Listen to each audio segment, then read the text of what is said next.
Assalamu alaikum warahmatullahi wabarakatuh. Wassalatu wassalamu ala Sayyidina Muhammad wa alihi wa sahbihi ajma'in. In this video, we will solve problems about the rate law. Okay, this is the comparison between the first and the second and the order, and you can find this slide in a previous video.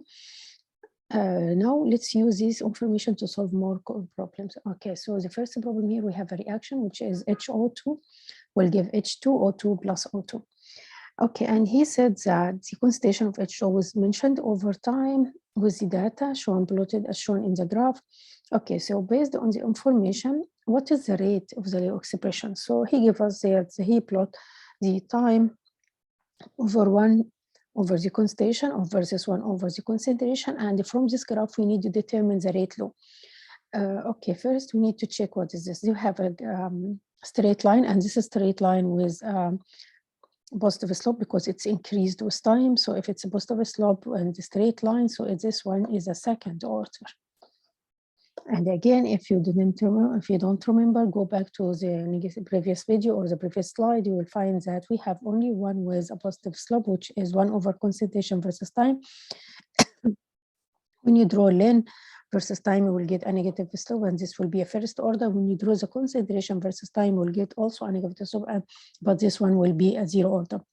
So this one was the only, when you draw 1 over the concentration versus time, we'll get to a straight line with a positive slope, which is equals to K. And here we can write the rate expression R equals to K times the concentration of the reactant to the power of 2. So this is the rate law expression. And when he said the rate law expression, it means he meant the differential, not the integrated. Okay. Okay, now here we have the rate constant K for the decay of the radioactive isotope iodine, and this is the value for the K.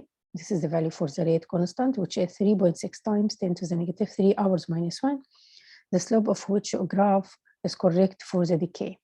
It means from this value for the K, you need to identify which order. It is the first or a second or a third. And actually you can't use the value for K, but we can use the unit for K. So you can't use the value unless you have T half, but you can use this unit. And here the unit is hours minus 1. It means time minus 1. So you need again to remember which one is the unit for K is time minus 1. Actually, this one is the first, because here it's not time minus 1, and we have molarity minus 1, and also here we have molarity. Okay, so here, which one will give us time minus 1? It's first order. So we used only the unit for K. And the first order, when you search for the first order, you need to search for the graph. When you draw length concentration versus time, and it will give you a slope or a straight line with a negative slope. Actually, this is one length, the concentration versus time, and it's a negative slope. So it should be this one. Okay, the next one.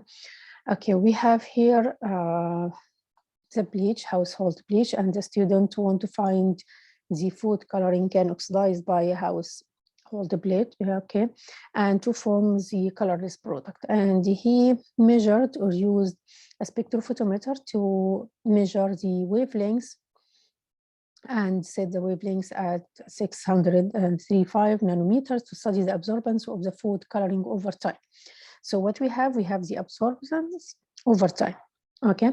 And he expressed the data in 3 main graphs here. So what we need, based on the graphs, what is the order of the reaction with respect to the blue food coloring? Okay, so he represents the absorbance of this food coloring, and we need to check the three graphs that he gave us and to determine the order of the reaction. So let's check each one and see which one will give a straight line. So it seems here, this is the absorbance, means the concentration over time, and actually this is not a straight line. So if this was a straight line, it will be a 0 order, but actually it's not. So it's not a 0 order. This one length, the concentration or lane absorbance versus time, and this one is a straight line. So if this one is straight lines, it means this one is a first reaction, first order. Let's go over for the third one. We have 1 over the absorbance, so it means 1 over the concentration. And again, this one it's not a straight line. If it was a straight line, it will be a second order, but actually it's not. So this order of the reaction is a first order. Okay, let's have here a free response question. So we have the half-life time is a catalyst ionization for cis-2-butane gas to produce the trans represented above. So we have here this one, which is cis, will convert it to trans, and we have the information or data by measuring different trials. We have different trials, and each trial he will measure the pressure for cis. So this is the pressure, or meaning the concentration of this one, because this one is a gas. And he will measure the V and temperature and T half. Okay, so to start with, the reaction is first order. Explain how the data in the table is consistent or are consistent with the first order reaction.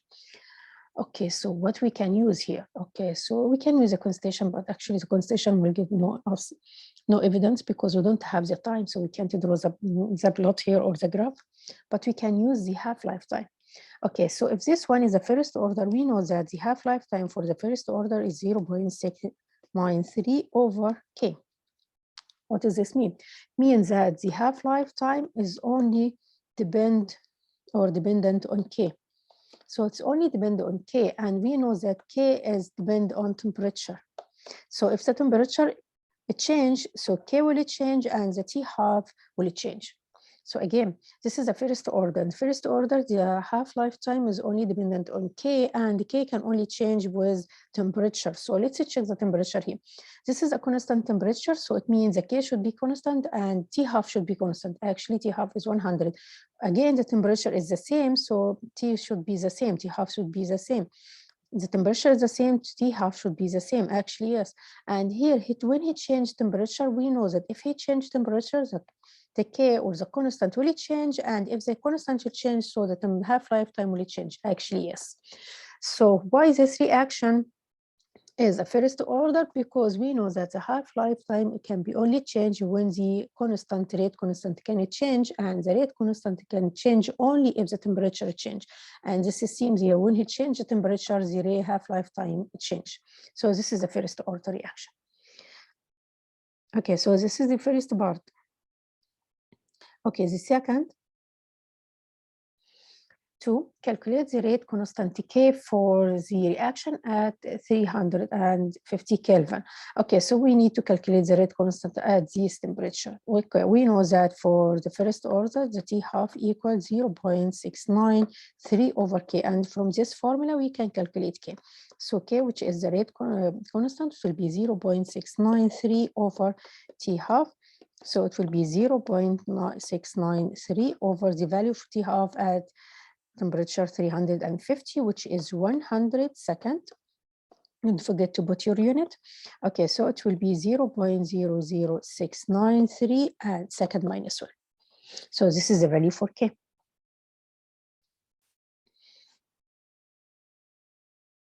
Okay, 3 is the initial rate of the reaction in trial 1 greater than or less than or equal to the initial rate in trial 2. Justify your answer. So we have trial 1 and we have trial 2, and he want to compare between the initial rate in trial 1 and the initial rate in trial 2. So if we know this one is first order, so we know that the initial rate will be equals to K times the concentration of the reactant, and for trial 2 also are equals to K times the rate for the concentration of the reactant or the pressure, because we have pressure here.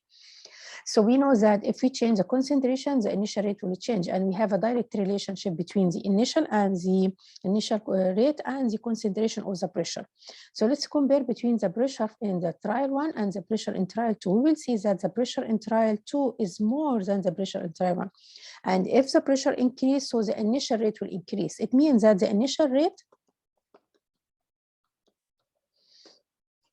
in trial 1, in trial 2 will be higher than in trial 1.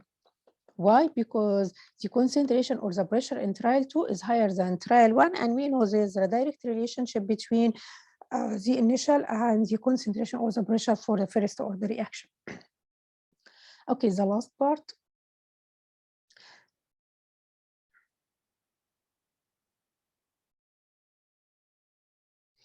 Okay, the half-life time of the reaction in trial 4 is less than the half-life time in the reaction in trial 1. Explain why in terms of activation energy. Okay, so we know that the half-life time is the time is consumed to or taken to consume the half of the amount of the reactant. And it means that if the reaction is with high rate, so we will reach the half-life time more faster. If the reaction is slow, so we will reach the half-life time a long time. Okay, so let's compare between the trial 1, okay, and the trial 4. What is the difference between trial 1 and trial 4? Actually, the main difference is temperature. Okay, so what is the temperature? How the temperature will affect the activation energy? We know that when the molecules will collide together, they have kinetic activation energy. And this kinetic activation energy is dependent on temperature. It means the higher the temperature, the higher the activation energy, the higher the kinetic energy for the molecule. And for B, we have higher temperature. So if they have higher temperature, so they have higher activation energy, so they will collide more faster. It means that the fraction of collision is higher.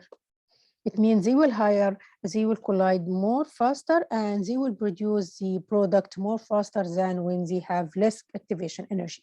So again, how to express this answer? So you will need to compare between the temperature. The higher the temperature, the higher the activation energy, the higher the kinetic energy for the molecules. It means they will collide more faster, so the fraction of the collisions will be higher. And if the fraction for the collision will be higher, it means the rate of the reaction will be higher. So you will need less high or small half-life time.